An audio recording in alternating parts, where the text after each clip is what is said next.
L'ancien chef de l'État de la RDC, l'honorable sénateur Adi Joseph Kabila Kabange, a été surpris ce vendredi par la foule en liesse représentée par les habitants de la Tchangou.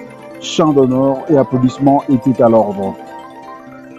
La présidentielle en France, certains étudiants décident de ne voter ni pour Macron ni pour Le Pen. Avec leur mouvement de protestation, ils ont pu bloquer l'université de Sorbonne et cet élan s'étend petit à petit à d'autres universités. Les détails de ces informations dans cette grande édition du journal.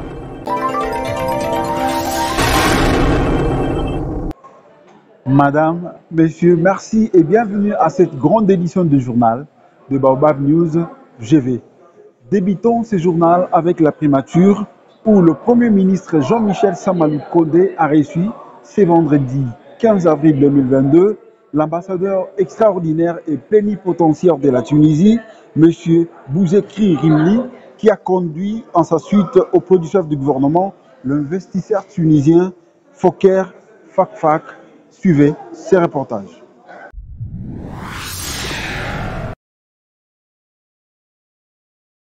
Il était question pour le Premier ministre d'en savoir un peu plus sur l'intervention d'investisseurs tunisiens qui veulent accompagner les programmes de développement local des 145 territoires de la République démocratique du Congo.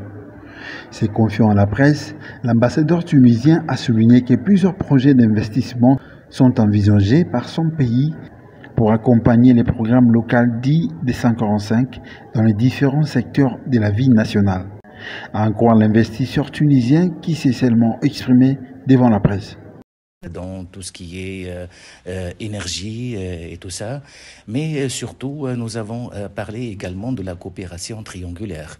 Parce que, comme vous le savez, la RDC et la Tunisie se connaissent très bien, mais les deux pays ont d'autres amis qui veulent donc coopérer avec eux. Voilà, donc pour la Tunisie, c'est tout ce qui est santé, nouvelles technologies, c'est l'industrie mécanique, c'est l'éducation, c'est le tourisme, bien entendu. Comme vous le savez, la Tunisie est parmi les pays très connus par le tourisme. D'ailleurs, nous recevons pratiquement chaque année donc 10 millions de touristes. Nous avons beaucoup d'expérience. Donc, nous comptons investir et voir avec nos amis donc les perspectives de cette coopération que j'espère bien très fructueuse comme d'habitude. Bien sûr, son Excellence, Monsieur le Premier ministre, comme vous le savez, c'est quelqu'un de très professionnel, c'est un vrai homme d'État, donc qui aime beaucoup son pays. Il nous a bien accueillis et il nous a promis de toute l'assistance requise. Le chef du gouvernement s'est montré très réceptif vis-à-vis de ses interlocuteurs, qu'il a promis une collaboration parfaite. Nous sommes toujours à la primature. Il faut savoir que le Premier ministre Jean-Michel Samalou Kodé a effectué une visite dans deux provinces sous état de siège, au Nord Kivu et en Ituri.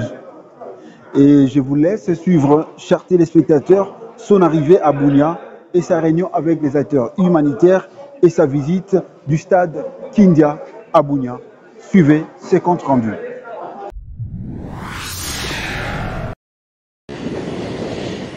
Après l'étape Goma au Nord Kivu, le Premier ministre Jean-Michel Samalou Kodé est arrivé à Bunia en Ituri, où il a dû poursuivre sa mission d'évaluation conjointe de l'état des sièges conformément aux recommandations de la Commission défense et sécurité de l'Assemblée nationale.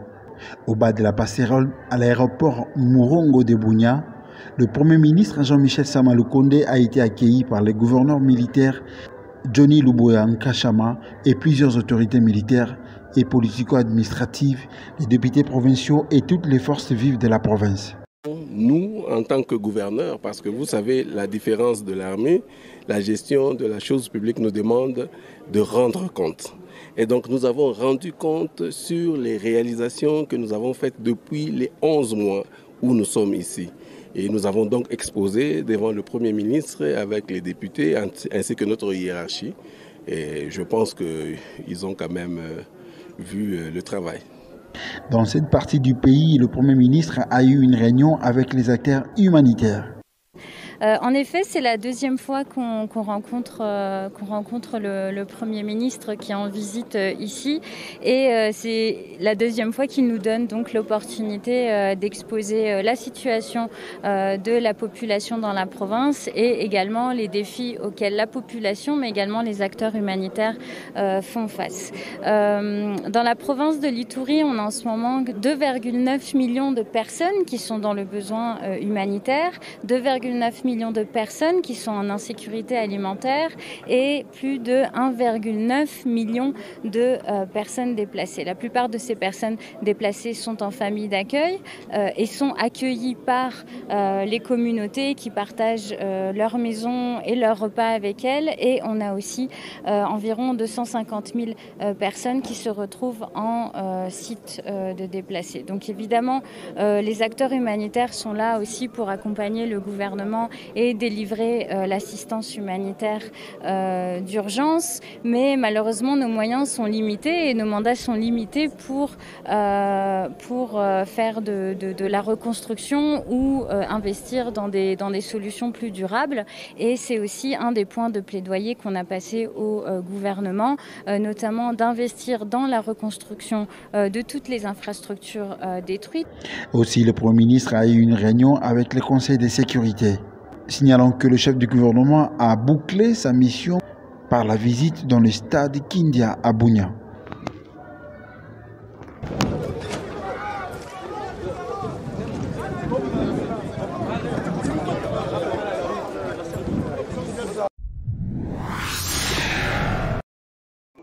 Et à la fin de cette tournée en Ituri, le chef du gouvernement en a fait les comptes rendus. Suivez ses propos. Oui, comme vous l'avez suivi depuis maintenant 2 jours, je suis dans la zone. J'ai commencé par la province du Nord Kivu, où nous sommes venus pour une évaluation de l'état de siège. Et cette évaluation se poursuit ici dans la province de l'Ituri, particulièrement à Bunia. Et donc le message que j'ai à apporter, c'est d'abord un message de compassion. Parce que comme vous le savez, nous avons connu beaucoup de pertes en vie humaines, jusqu'encore récemment, dans le territoire des Roumu. Et paix à leurs âmes et condoléances à ces familles encore attristées. Et message aussi d'encouragement à nos troupes qui sont sur le terrain tous les jours, qui se sacrifient, qui payent jusqu'au prix de leur vie. Et c'est à saluer et à encourager dans le cadre du travail sécuritaire qui se fait. Et nous sommes ici dans la droite ligne de la vision de son Excellence Monsieur le Président de la République, dans le cadre de la pacification de cette zone du pays, car comme vous le savez, c'est depuis plus de 20 ans qu'il sévit ici beaucoup d'insécurité et beaucoup de pertes en vies humaines. Et ici, ce que nous avons fait, comme nous l'avons fait aussi hier, c'était d'abord d'avoir des éléments au niveau du Conseil de sécurité.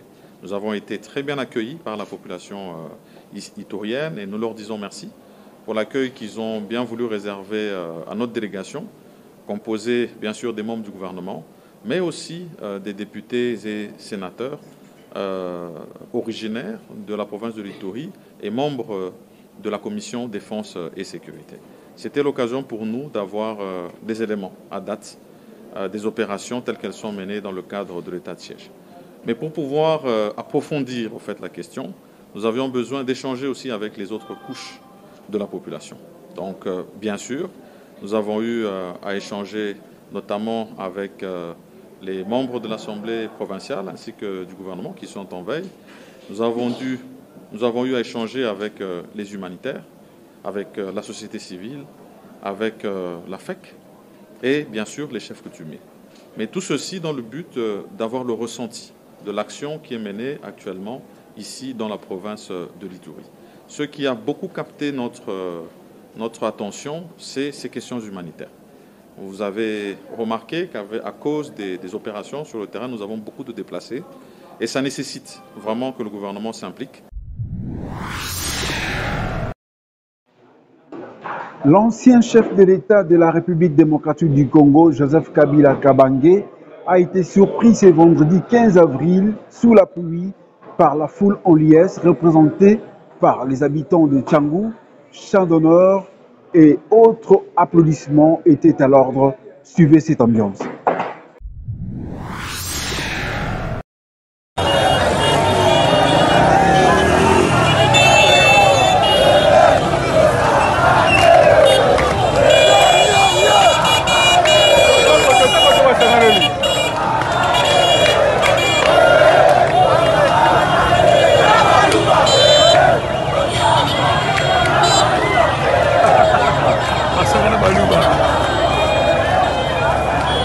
Je me rappelle si vous pouvez en faire. Au sol, m'a bien été. En direct de machine à 43.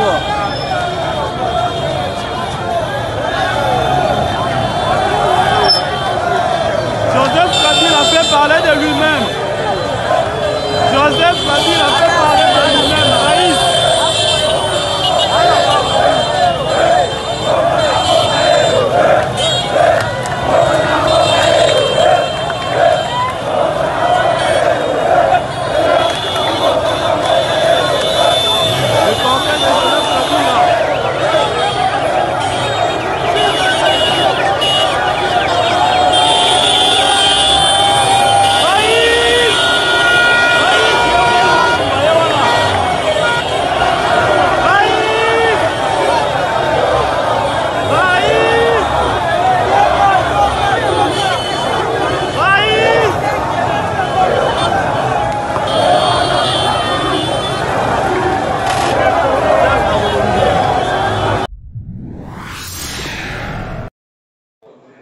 En page internationale, le bilan de l'inondation en Afrique du Sud s'alourdit.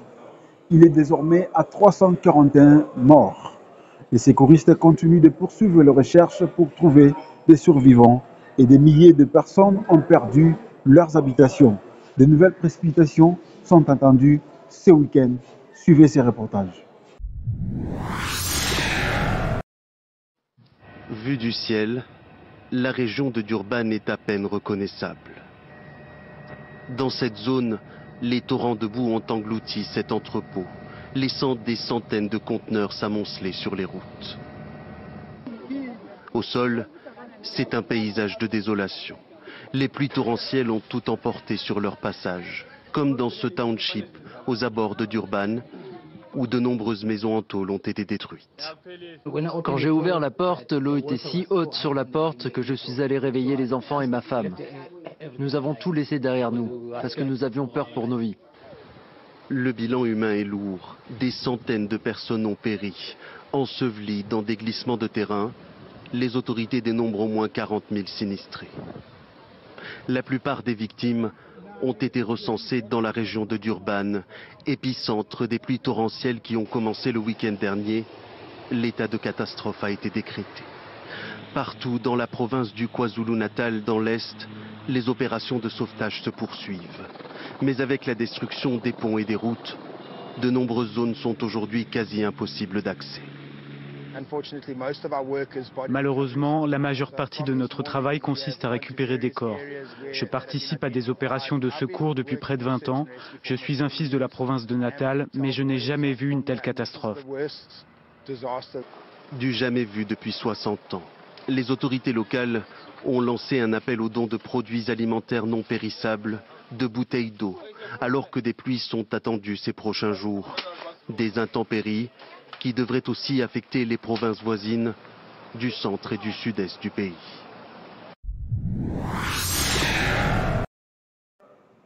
Terrible catastrophe et les victimes de l'inondation se sont regroupées ce vendredi 15 avril 2022 pour exhorter au gouvernement de rétablir l'eau et l'électricité, aussi de demander qu'on leur trouve des logements décents. Suivez ces manifestations.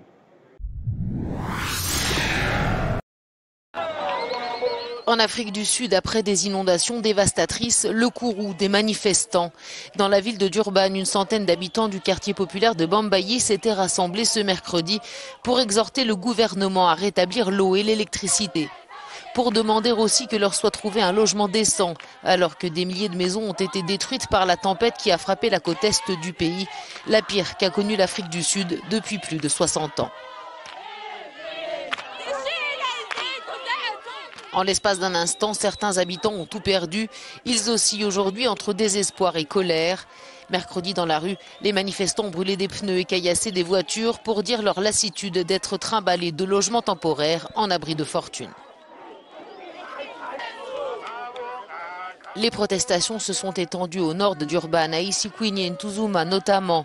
Frustrés par l'incapacité des municipalités à rétablir rapidement les services de première nécessité, les habitants ont bloqué les routes. En déplacement mercredi dans la région, le président sud-africain Cyril Ramaphosa a promis l'aide de l'État. En attendant, les opérations de sauvetage se poursuivent. L'armée a été mobilisée.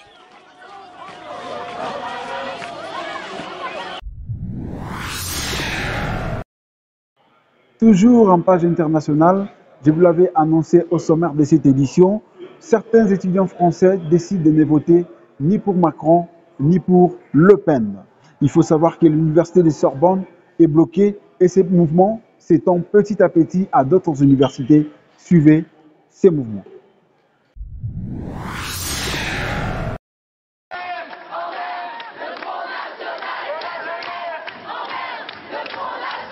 Ils veulent faire entendre leur voix entre les deux tours de la présidentielle. Et pour qu'on les écoute, les étudiants de Sciences Po ont bloqué l'entrée de leur école. On entend beaucoup que Marine Le Pen prône des mesures plus sociales que Emmanuel Macron. C'est pas vrai, nous on n'y croit absolument pas. Je pense que ça va autant précariser les jeunes, mais avec une couche de racisme par-dessus. Et aucun des deux candidats ne parle d'écologie. Même si ici on ne met pas les deux candidats dans le même panier, on ne donne pas non plus forcément des consignes de vote. Pour les personnes, qu'elles soient racisées, LGBT ou quoi que ce soit, genre les conséquences d'une présidence Macron et d'une présidence Le Pen ne seront pas exactement les mêmes. Cependant, ce n'est pas notre rôle d'appeler à voter Macron. Après voilà, les gens feront ce qu'ils feront en leur âme et conscience. À la Sorbonne, la police s'est déployée autour de l'université, mais certains ont quand même réussi à rentrer en force. Ils veulent assister aux assemblées générales qui doivent décider de la suite du mouvement. Il y a des AG qui se préparent, notamment la plus grosse AG à 13h et une autre à 23h. Donc l'organisation est très rodée, disons. Il y a une infirmerie, il y a des organisations de ravitaillement et de commandes pour essayer de garder les lieux propres. Dehors, les banderoles affichent la couleur. Ni Le Pen, ni Macron, comme un leitmotiv. Nous, on aimerait faire entendre une voix de la jeunesse, une voix qui se préoccupe de son avenir, du climat, des inégalités. Et c'est pas du tout le second tour qu'on nous propose aujourd'hui. L'occupation continue.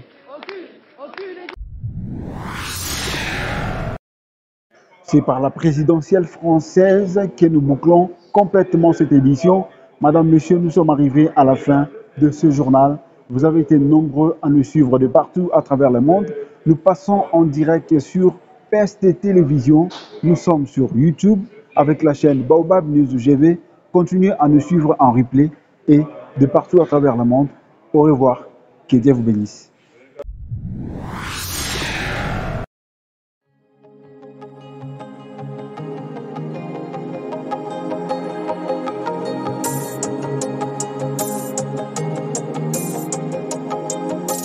Depuis plus de 50 ans, les groupes électrogènes FG Wilson bénéficient d'une grande confiance pour fournir l'électricité essentielle en un large éventail d'applications à travers le monde. De 6,8 à 2500 kVA, FG Wilson offre l'une des plus larges gammes des groupes électrogènes fonctionnant au diesel, fabriqués dans les usines modernes en Europe, en Asie et en Amérique latine.